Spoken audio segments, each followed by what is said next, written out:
Moïse redit aux enfants d'Israël tout ce que l'Éternel lui avait commandé. Moïse parla aux chefs des tribus des enfants d'Israël en ces termes. Voici ce qu'a ordonné l'Éternel. Si un homme fait un vœu au Seigneur ou s'impose par un serment quelque interdiction à lui-même, il ne peut violer sa parole. Tout ce qu'a proféré sa bouche, il doit l'accomplir.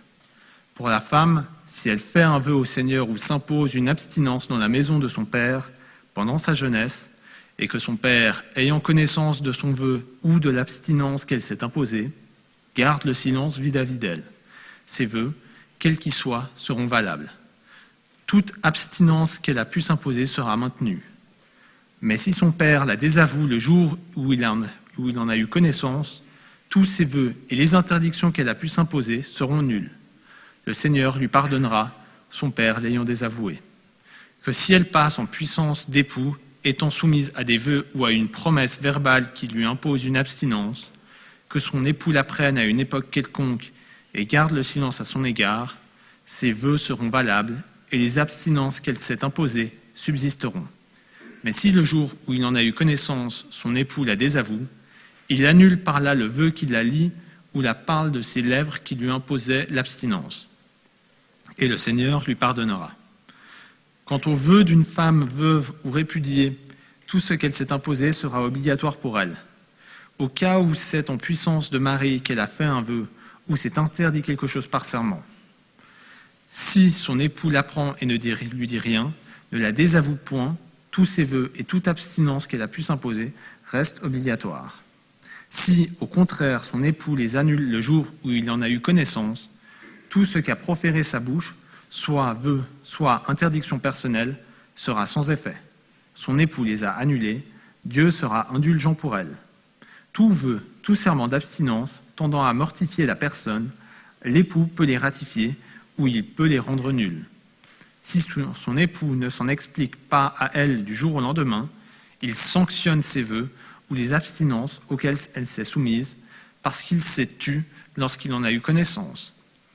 Que s'il les invalidait après qu'il en a eu connaissance, sa faute à elle retomberait sur lui. Telles sont les règles que l'Éternel avait prescrites à Moïse sur les rapports entre l'homme et sa femme, entre le père et sa fille adolescente dans la maison paternelle.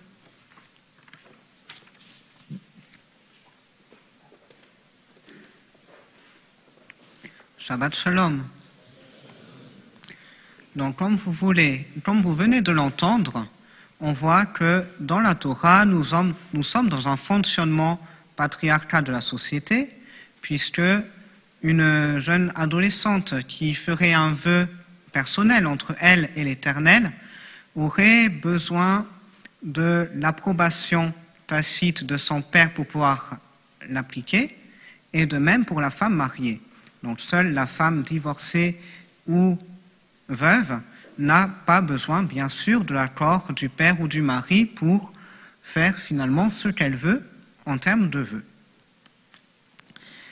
Néanmoins, l'aspect sur lequel je voudrais me centrer aujourd'hui, c'est sur la valeur du silence, qui est ici le silence du père qui vaut acceptation, ou le silence du mari qui vaut acceptation. Nous avons parfois plusieurs cas dans le quotidien où le fait de se taire montre effectivement une approbation. Par exemple, il y a un certain nombre de démarches administratives qu'on peut faire, par exemple en France, pour lesquelles, si on n'a pas eu de réponse de l'administration dans les 2 mois, ça veut dire que c'est d'accord. Néanmoins, cela n'a pas toujours été le cas, puisque pour un grand nombre de ces démarches, avant 2013-2014, par là, c'était plutôt le contraire. Si on n'avait pas reçu de réponse dans les 2 mois, cela signifiait un refus, et donc il fallait que l'intéressé fasse des démarches pour voir sa requête avancer.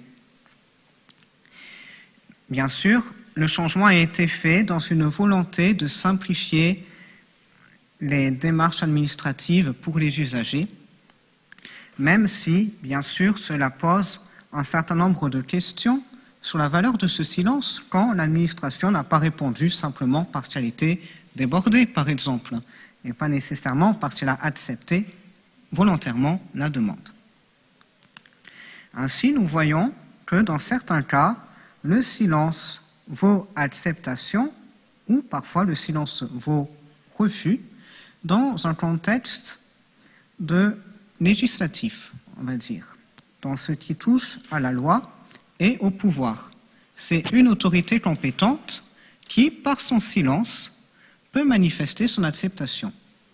Donc on a pris l'exemple de la loi française à l'administration, mais ici, donc, le père est aussi l'autorité compétente de la famille qui, par son silence, peut montrer son acceptation de la situation du veuf fait par sa fille. Néanmoins, le silence vaut-il toujours acceptation? On sait bien que ce n'est pas le cas. Et peut-être pensez-vous à des situations où le silence n'est pas forcément synonyme d'acceptation. Est-ce que vous auriez des idées de situations?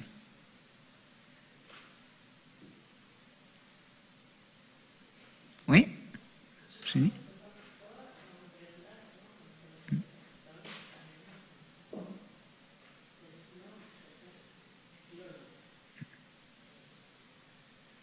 Oui, tout à fait. Donc, Jenny vient de faire la remarque. Parfois, dans les familles, le silence peut être violent. Effectivement, à plein de niveaux différents, le silence peut être violent. Par exemple, si on prend celui du manque de consentement ou du manque d'expression du consentement. Parfois, on peut avoir des personnes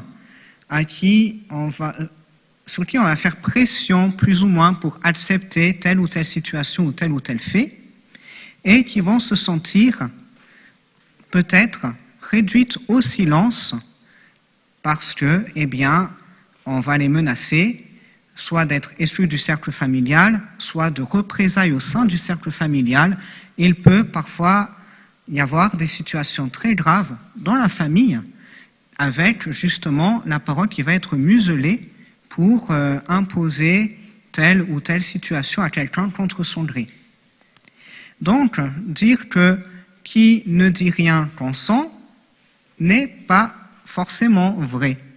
On ne peut pas déduire ce que pense quelqu'un de son silence dans une grande partie des cas. En effet, parfois, une personne ne va pas exprimer son désaccord simplement parce qu'elle se sent intimidée, parce qu'elle ne se sent pas en sécurité, ou parfois aussi, elle ne va pas s'exprimer parce qu'elle va manquer d'informations. Donc c'est ce qu'on peut aussi voir parfois sur les réseaux sociaux actuellement, où on a une injonction souvent à prendre position. On dit qu'on demande aux personnes de montrer clairement, d'exprimer clairement qu'elles vont prendre telle ou telle position en disant « cette situation est inacceptable, si tu ne dis pas clairement que tu t'y opposes, eh bien on considère que tu seras complice de cette situation ». Mais en réalité, la personne qui garde le silence n'est pas forcément complice quand il s'agit d'un simple particulier. C'est peut-être une personne qui a besoin de temps pour réfléchir, qui est un peu indécise, qui peut être tiraillée entre aussi différentes loyautés et qui simplement choisira de garder le silence parce que peut-être ça serait trop difficile pour ce simple particulier de s'exprimer pour tout un tas de raisons. Il y a effectivement le silence par lâcheté. Après, toujours est-il que même le silence par lâcheté va plutôt nécessiter un certain travail en profondeur, qui est un travail de fond de l'individu en lui-même déjà d'en prendre conscience, et aussi qui va nécessiter pour être dépassé une certaine démarche d'encouragement et de bienveillance autour de la personne. Car si la personne est accusée pour son silence et est confinée dans un sentiment de culpabilité, ça ne va pas forcément l'aider à surmonter le sentiment de lâcheté.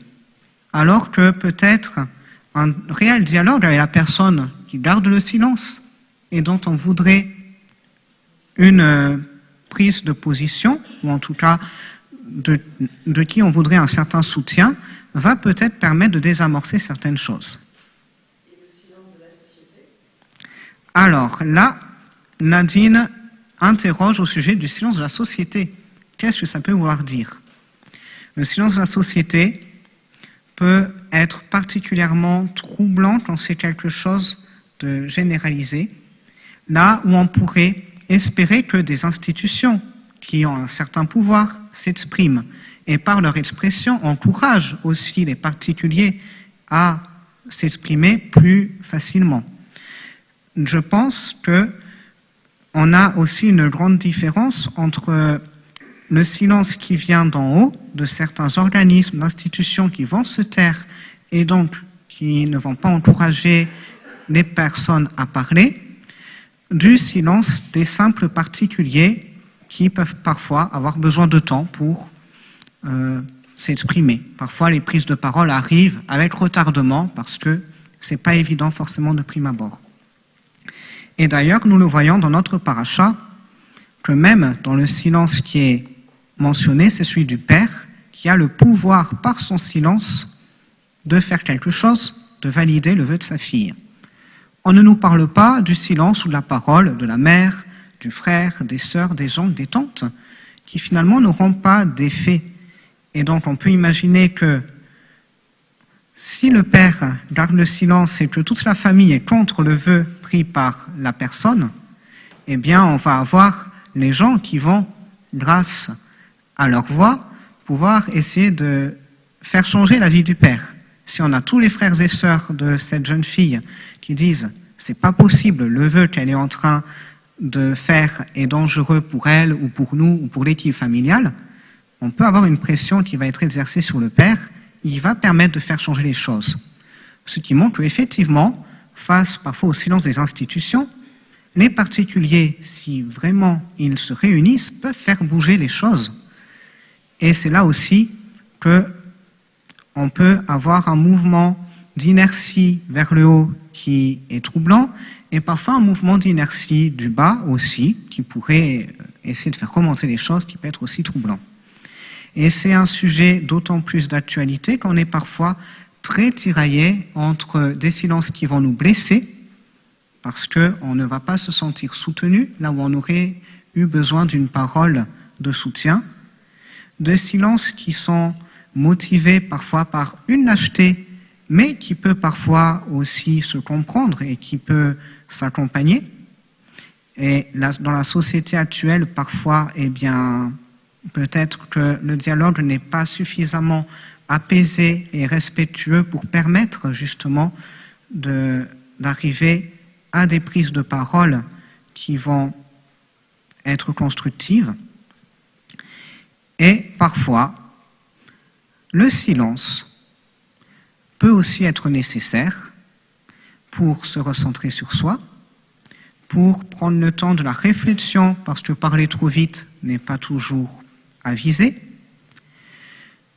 pour simplement laisser passer le bruit ambiant du monde et pouvoir prendre un peu plus de recul sur une situation avant de l'aborder avec plus de force, justement, ou simplement pour récupérer des forces, parce que être confronté en ce moment, à l'époque actuelle, dans un monde où on a beaucoup de paroles et parfois pas beaucoup d'actions d'ailleurs, peut être assez éreintant. Donc, je ne sais pas si avant de conclure, vous auriez d'autres choses à ajouter ou des questions par rapport au silence. Oui? Du silence qui permet le recul, la réflexion. Oui. Et ça, c'est positif comme ça. Oui.